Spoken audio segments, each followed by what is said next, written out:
Boa noite, irmãos e irmãs. Estamos aqui em mais uma quinta-feira, na nossa Escola de Formação de Discípulos, a EFD. Estamos chegando à metade do curso, do módulo 5 de Bibliologia. A aula de hoje é a aula de número 11.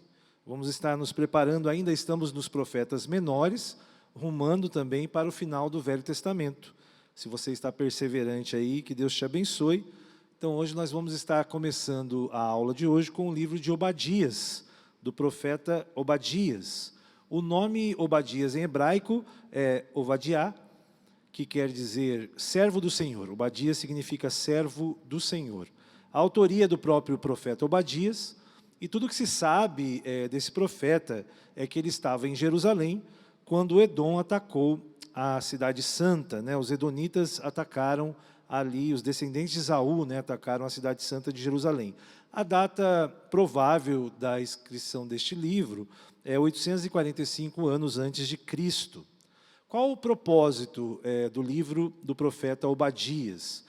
Primeiro, mostrar o julgamento e a destruição definitiva de Edom por causa da violência causada contra Judá. Está lá em Obadias 1:15. Pois o dia do Senhor está próximo para todas as nações. Como você fez, assim lhe será feito, a maldade que você praticou recairá sobre você. Na verdade, essa menção aqui da reação que os edonitas, os descendentes de Esaú, tiveram quando o povo de Israel saiu do Egito e foram para a terra prometida, e os habitantes de Edom não permitiram que os israelitas passassem. Ali aconteceu um problema, e é uma desavença milenar que existe entre esses povos, descendentes de Esaú e descendentes de Jacó, que é Israel. O versículo-chave do livro de Obadias, nós podemos destacar o versículo 1, do capítulo 1, versículo 21. Os vencedores subirão ao monte Sião para governar a montanha de Esaú, e o reino será do Senhor. Então, aí essa menção ao descendente, a Esaú, irmão de Jacó. Lembrando que eles são parentes, eles eram irmãos gêmeos. O esboço do livro de Obadias pode ser considerado da seguinte forma: a condenação do capítulo 1 até o capítulo 9, mostrando a arrogância de Edom, dos descendentes de Esaú, e também a destruição de Edom nesses primeiros 9 capítulos. Qual a causa? A causa está entre o capítulo 10 e o capítulo 14, que é o antagonismo de Edom, ou seja, Edom ele sempre fez barreira contra Israel, que são os descendentes do irmão dele, de Jacó, e fala do dia do Senhor. Agora o dia do Senhor em relação ao povo de Edom, aos descendentes de Esaú, porque o dia do Senhor que a Bíblia fala no Velho Testamento está apontando para a destruição do templo pela Babilônia. Mas aqui o dia do Senhor se refere à destruição deste povo. A consumação também de tudo isso acontece no capítulo 15, 16 e até o final do capítulo 21. A aniquilação de Edom e o livramento de Judá, que era aí, nesse momento, o reino estava já dividido entre Judá e Israel. Qual o contexto histórico do livro do profeta Obadias? É a luta entre Esaú e Jacó, que gerou 2 descendências conflituosas. Esaú, conhecido como Edom, está lá em Gênesis 36, capítulo de 1 a 9, e Jacó, como Israel, está em Gênesis 32, de 22 a 32. A Transjordânia, onde habitavam os edonitas, era um lugar de passagem do povo de Israel logo após a saída do Egito. Porém, eles não permitiram, ou seja, os seus parentes, a descendência também, que era ali, dos filhos ali de Isaac, o irmão de Jacó, não permitia que o israelita passasse. O contexto histórico a gente pode ler aqui, para que você compreenda melhor. Vamos ler Números, capítulo 20, versículos de 17 a 18. Deixa-nos atravessar a terra, não passaremos por nenhuma plantação ou vinha, nem beberemos água de poço algum. Passaremos pela estrada do rei e não nos desviaremos, nem para a direita, nem para a esquerda, até que tenhamos atravessado o teu território. Mas Edom respondeu: vocês não poderão passar aqui, se tentarem, nós atacaremos com espada. Então, o povo de Israel queria passar de forma pacífica, ali naquela passagem deles pelo deserto Sinai, e o povo de Esaú não permitia. O quarto ponto aqui do contexto histórico está também com o profeta Balaão, que profetiza também a queda de Edom. Vamos ler Números 24, 18. Edom será dominado, Seir, seu inimigo, também será dominado, mas Israel se fortalecerá. Lembrando que Balaão era um dos profetas da região de Canaã, e quando questionado sobre o que ia acontecer com o povo inimigo de Israel, ele disse que Israel iria prevalecer. Saul, já indo para a monarquia, né, Saul confronta também o povo de Edom, está lá em 1 Samuel 14, 47, diz assim: tendo Saul assumido o reinado de Israel, pelejou contra todos os seus inimigos em redor, contra Moabe, os filhos de Amon, Edom, contra os reis de Zobá e os filisteus, e para onde quer que se voltava, era vitorioso. Então Saul, o primeiro rei de Israel, também atacou os edonitas, lembrando que eles são da mesma família aí, né, todo esse povo. Em sexto lugar, no contexto histórico, nós passamos para Davi, que deu seguimento ao reinado de Saul. Davi tomou o território dos edonitas, né? Davi conquistou, conhecido por aquele rei que unificou, né, as tribos de Israel. Está lá em 2 Samuel 8, 13 e 14. Vamos ler o texto também. Davi ficou ainda mais famoso ao retornar da batalha, em que matou 18.000 edonitas, no Vale do Sal.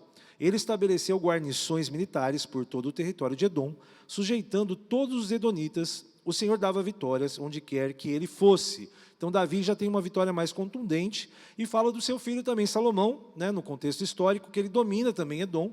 Está lá em 1 Reis 9, 26. O rei Salomão também construiu navios em Ezion-Geber, que fica perto de Elate, na terra de Edom, às margens do Mar Vermelho. Ou seja, Salomão tinha acesso à terra dos edomitas, já que Davi havia vencido esse povo. Vamos continuar ainda aí em ordem cronológica, né, o contexto histórico.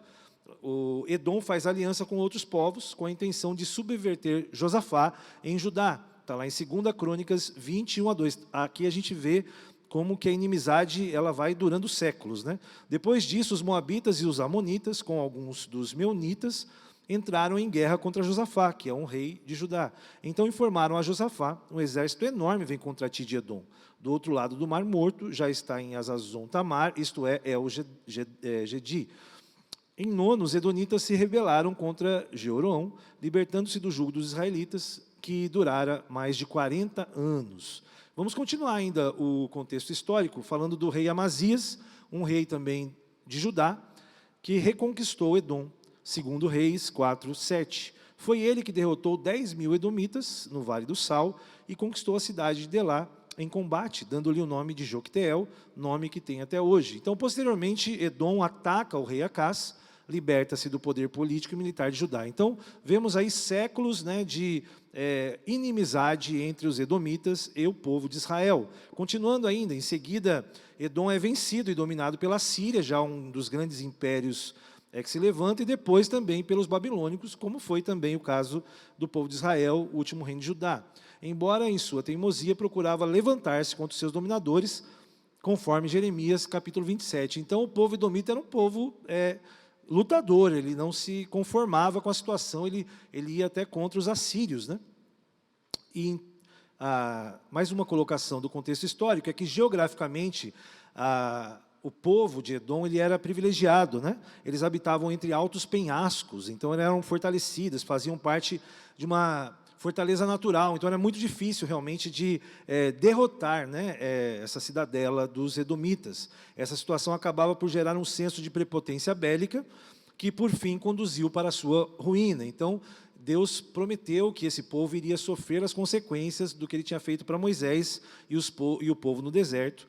E mesmo eles sendo fortalecidos, os edomitas acabaram sendo derrotados. Ainda continuando aí o contexto histórico de Obadias, que é muito interessante, Obadias foi contemporâneo então de Elias e Eliseu no Reino do Norte. Isso é interessante, né? Contextualizar sempre os profetas. Então, Elias e Eliseu são contemporâneos do profeta Obadias. No século VI a.C., ou seja, 600 anos antes de Cristo, Edom estava em declínio, suas cidades foram abandonadas e a população havia se mudado. Os nabateus, em particular, desalojaram os edomitas, forçando algum deles a se refugiar ao sul de Judá, região que ficou conhecida por seu nome grego Idumeia, baseado no nome hebraico Edom. Esse teólogo que disse essa observação é o David Baker, e ele diz essa situação, né, que aconteceu ali na região de Edom. Vamos falar um pouco da teologia, né, saindo aí do contexto histórico de Obadias. vamos falar um pouquinho sobre a teologia do livro, deste profeta. Primeiro, o julgamento do Senhor sobre Edom e as nações, o que significa que as promessas de Deus não falham, elas podem tardar, mas elas não falham. Então, havia uma promessa contra Edom e isso foi cumprido. A compaixão da aliança de Deus com Israel, que sempre protege os seus filhos das ameaças dos inimigos, principalmente do irmão de Israel, né, que é o descendente Esaú. No versículo 1 a 16, a gente vê que Deus é um Deus que é o justo juiz, que Ele julga, né, as causas do seu povo. E a teologia também da restauração, que é um Deus que restaura os seus filhos, e Ele move nações, e Ele derruba nações também. Essa é a teologia, então, do livro de Obadias. John Barnett, ele fala sobre Edom com a seguinte observação: assim como Edom mesmo, que rejeitamos a vontade de Deus, ainda estamos submissos à sua soberania. Ser indiferente para com o sofrimento dos outros, assim como Edom foi com o de Israel, também é rejeitar a vontade de Deus, que nos chama para viver em amor. Por mais que vivamos para nós, no fim, teremos de responder a Deus sobre o que fizemos com a vida dada por Ele. Então aqui John Barnett está dando uma mensagem de que Edom, ele teria que ser misericordioso para com o povo de Israel, e não foi, como nós também devemos ser misericordiosos com as pessoas ao nosso redor. Ele está fazendo uma ponte, né, uma aplicação do que aconteceu com Edom com a nossa vida cristã. Interessante o pensamento de John Barnett, que nós sejamos misericordiosos para que Deus não se levante contra nós. A cristologia, né, o que o livro de Obadias trata quando o assunto é Jesus. Nós podemos ver a justiça de Deus sobre Edom, apontando para o Senhor Jesus, que é a justiça de Deus para o pecado, para a ação do pecado, né? Então o livro de Obadias apresenta Jesus como o sol da justiça, como a justiça que resplandece sobre o povo de Deus. Eu separei para nós encerrarmos, né, o livro desta aula, a primeira parte da aula, Romanos 5, 17. Se pela ofensa de um e por meio de um só reinou a morte, muito mais os que recebem a abundância da graça e o dom da justiça reinarão em vida por meio de um só, a saber, Jesus Cristo. Então, Jesus Cristo, Ele é a justiça de Deus para o seu povo. Assim como a justiça de Deus, ela ocorreu em Adão e toda a raça foi contaminada pelo pecado, a justiça sobre Jesus também, aquele que acredita ganha justiça para toda a humanidade que crê. Essa é a nossa crença na justiça de Deus, e Jesus representa a justiça do Pai. Vamos agora para o livro do profeta Jonas, talvez um dos livros mais conhecidos até pelas crianças, a história do homem, né, que foi do profeta, que foi engolido por um grande peixe, né, quando Deus o desafia a pregar o evangelho na cidade de Nínive. Um livro muito interessante, curto, e vamos estudar aqui o nome Jonas no hebraico é Ioná. Jonas em hebraico significa pombo. Não sei se você sabia desse detalhe, mas é uma metáfora, né, da incumbência que ele teve de levar uma mensagem, como os pombos correios. Então Jonas tem essa definição, como aquele que leva a mensagem da paz para Nínive. A autoria é o próprio profeta Jonas, embora o livro tenha sido escrito na terceira pessoa, como se ele estivesse narrando uma história de si mesmo. A data é em torno de 765 anos antes de Cristo. Podemos analisar o esboço do livro de Jonas olhando pela situação do personagem principal, que é o profeta Jonas, né, a vida dele, né, no capítulo 1 tem a desobediência dele. Jonas não aceita, né, a ordem de Deus para pregar arrependimento em Nínive, e ele foge para Tarsis. No capítulo 1 é uma fuga, né, o tema principal. Depois vem, no capítulo 2, a disciplina de Deus, com a tempestade no barco. Jonas se revela como responsável por aquilo, e ele é engolido pelo peixe, e é o retorno dele para a vontade de Deus. Depois a pregação, quando ele é deixado na praia, depois que ele tem uma experiência com Deus dentro do peixe, vem a pregação dele ali na cidade de Nínive, e ali há um arrependimento. E no último pedaço do livro, no capítulo 4, o descontentamento do profeta com o arrependimento do povo de Nínive. E uma reflexão no final deste pequeno livro do profeta Jonas. Esse é o esboço do livro do profeta Jonas. Qual o versículo-chave do livro de Jonas, podemos com certeza mencionar o capítulo 4, versículo 11. E não hei eu de ter compaixão da grande cidade de Nínive, em que há mais de 120 mil pessoas que não sabem discernir entre a mão direita e a mão esquerda, e também muitos animais. Esse é um texto ecológico aqui, que Deus tem uma preocupação com os animais, a sua criação, e o amor que Deus tem para com os animais e as pessoas, é claro.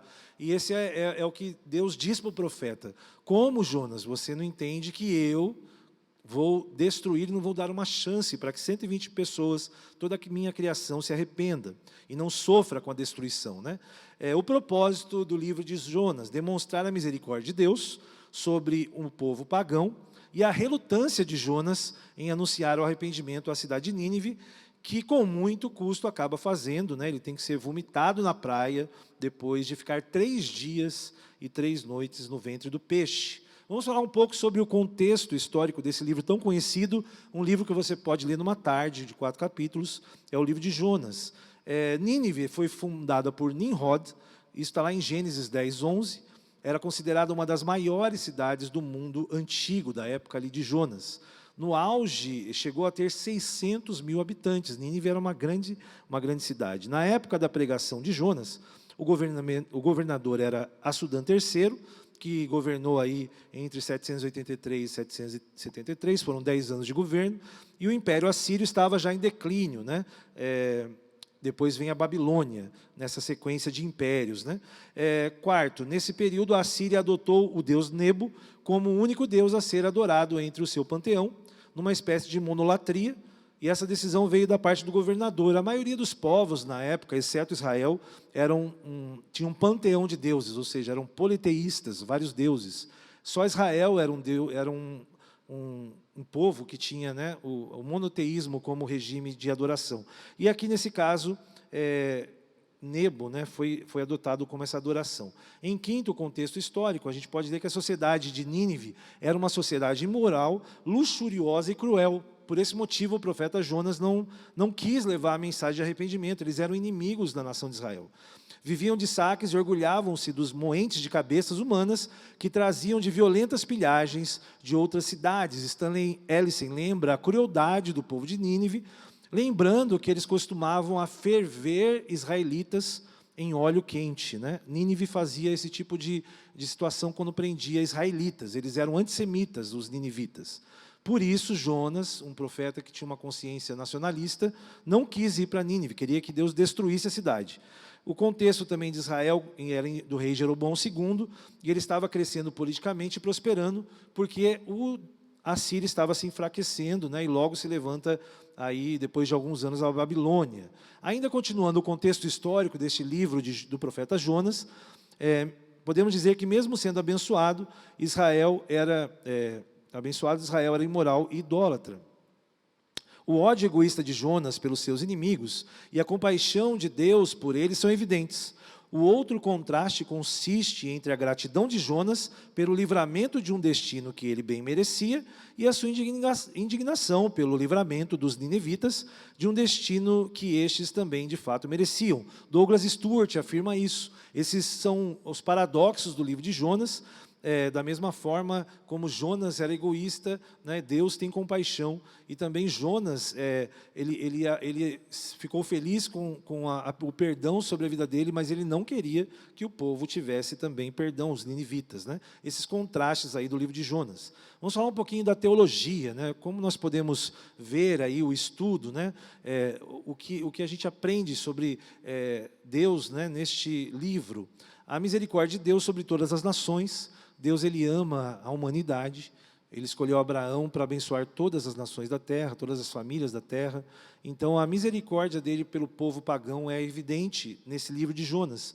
E o governo soberano de Deus. Deus decide quem ele perdoa, Deus decide quem ele avalia. Ele é um Deus soberano. A soberania de Deus, ela é vista claramente no livro de Jonas. Stanley Ellison diz o seguinte: declarar a universalidade tanto do julgamento quanto da graça divina, né? Essa é a ideia. Deus julga a iniquidade em todas as esferas e do mesmo modo, e Ele reage ao arrependimento de todas as nações. Deus se agrada de quem se arrepende. A história também retrata a verdade de que quando o povo de Deus deixa de ter o interesse pelos perdidos, perde a visão do objetivo e programas divinos no mundo. Então nós podemos tomar o exemplo de Jonas quando nós não queremos falar do amor de Cristo para as pessoas. Quando nós sonegamos a graça de Deus, isso acontecia nessa atitude do profeta Jonas, e a gente precisa tomar cuidado para também não sonegarmos o amor de Deus para as pessoas que precisam se arrepender e conhecer o amor de Cristo. Falando nisso, qual que é a cristologia do livro de Jonas, né? Onde nós podemos ver Jesus como a chave hermenêutica, ou seja, a forma de se analisar o texto e o contexto bíblico. Primeiro, os 3 dias e 3 noites dentro do ventre do grande peixe tipifica Cristo que ficou 3 dias e 3 noites no interior até ressuscitar. Isso não é uma coincidência, até porque o próprio Jesus fala isso para os religiosos da sua época, lá em Mateus 12, 39 e 40, o próprio Jesus cita a cristologia do livro de Jonas. É interessantíssimo isso, meus irmãos. Jesus não cita muitos textos assim como ele citou Jonas. Veja bem, ele respondeu: uma geração perversa e adúltera pede um sinal miraculoso, falando para os religiosos, fariseus, saduceus, mas nenhum sinal será dado, exceto o sinal do profeta Jonas. Pois assim como Jonas esteve 3 dias e 3 noites no ventre de um grande peixe, assim o Filho do Homem ficará 3 dias e 3 noites no coração da terra. Jesus está dando uma profecia do que iria acontecer com ele na sua ressurreição, né? Nesses 3 dias que ele desce até o Hades, toma as chaves do inferno para si, e faz ali a justiça de Deus na eternidade. Esses 3 dias tipificam Cristo. Interessantíssimo esse paralelo, né, entre Cristo e Jonas. Segundo, o paradoxo entre Jonas, olha só, que vai para fora da cidade para ver a destruição dos seus habitantes. E Jesus Cristo foi levado para fora da cidade para morrer pelos seus habitantes. Então, enquanto Jonas tinha um olhar, né, destrutivo para Nínive, a cidade de Jerusalém teve um olhar destrutivo para Jesus, mas Jesus morreu para que os habitantes das cidades fossem salvos e do mundo. O livro de Jonas apresenta, então, Jesus Cristo como a nossa ressurreição e vida. Eu separei o texto de 1 Coríntios 15, 19 e 20. Se a nossa esperança em Cristo se limita apenas a esta vida, somos os mais infelizes de todos os homens. Mas, de fato, Cristo ressuscitou dentre os mortos, sendo Ele as primícias dos que dormem. Que maravilha saber que aquilo que aconteceu em primeiro com Cristo, o Filho do Homem, o Filho de Deus, irá acontecer com cada um dos seus filhos. Ele é a primícia de todos aqueles que dormem, ou seja, o corpo que Jesus recebeu é o corpo que nós receberemos e todos aqueles que ressuscitarão. Isso nós cremos, essa verdade que passa. Vamos para o último livro desta noite, o último profeta dos profetas menores, o profeta Miqueias. O nome Miqueias em hebraico é Micá e significa quem é como o Senhor. Essa é a origem do nome Miqueias. Miqueias nasceu na cidade de Moresete, capítulo 1, versículo 1 está dizendo isso. É uma região agrícola ali da região de Judá, portanto era um homem do campo, provavelmente um pastor de ovelhas. Esse profeta era um pastor de ovelhas, sem contato direto com a política ou o comércio da sua nação. Ele vivia no interior ali, cuidando das suas ovelhas. Podemos também utilizar o esboço do livro de Miqueias através de algumas palavras-chave. Por exemplo, né, os capítulos 1 e 2, o tema é julgamento de Jerusalém e Samaria. Jerusalém e Samaria representa Israel e representa Judá, né? Judá, Jerusalém, Samaria e Israel. A palavra-chave, julgamento, também nesse capítulo. Os capítulos 3 a 5, julgamento dos profetas, sacerdotes e príncipes. Isso, a palavra-chave aqui seria restauração. E do capítulo 6 ao 7, a misericórdia de Deus sobre o povo de Israel, que é o arrependimento. Então, as palavras-chave desse esboço são julgamento, restauração e arrependimento. Estamos indo para o final da aula. O propósito do livro do profeta Miqueias, o objetivo histórico do livro era enfatizar o peso da próxima ira divina sobre a nação, em virtude de seus pecados de violência e de injustiça social.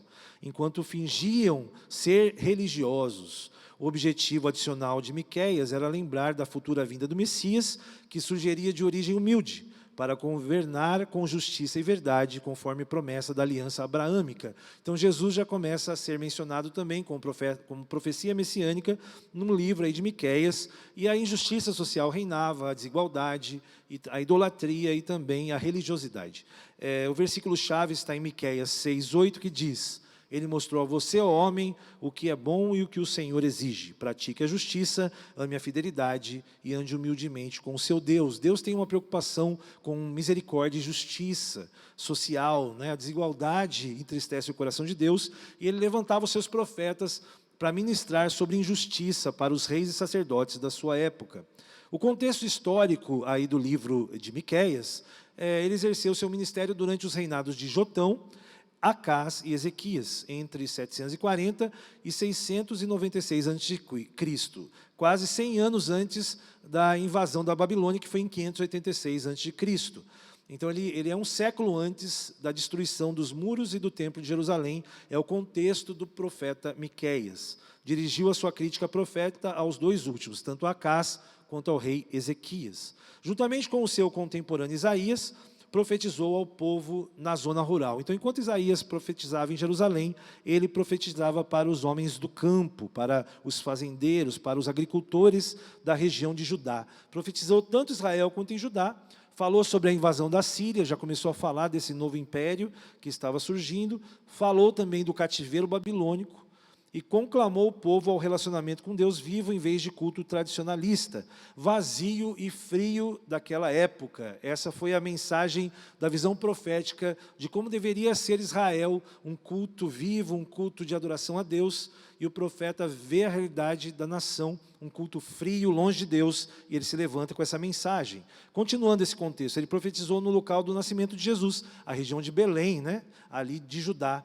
Criticou duramente a injustiça social contra pobres e marginalizados. Deus tem essa visão focada nessa questão de justiça social, como a gente falou, e afirmou também a responsabilidade individual em relação à opressão. O que Bruce Waltke fala sobre Miqueias? A linguagem de Miqueias, embora extraída de seu contexto histórico, é poética e abstrata, de maneira que o povo de Deus, em circunstâncias parecidas, pode se identificar com as suas mensagens. Ou seja, é possível de se ver a realidade do mundo de hoje, olhando a realidade do povo de Israel na época de Miqueias. Estamos vivendo um tempo de desigualdade, de injustiça, e também de pobres, pessoas marginalizadas. Quem é mais rico fica mais rico, quem é mais pobre fica mais pobre. Essa é a mensagem, né, de Miqueias, é contextualizada com a nossa época. Vamos falar um pouquinho, indo para o final, da teologia, as doutrinas reveladas no livro de Miqueias.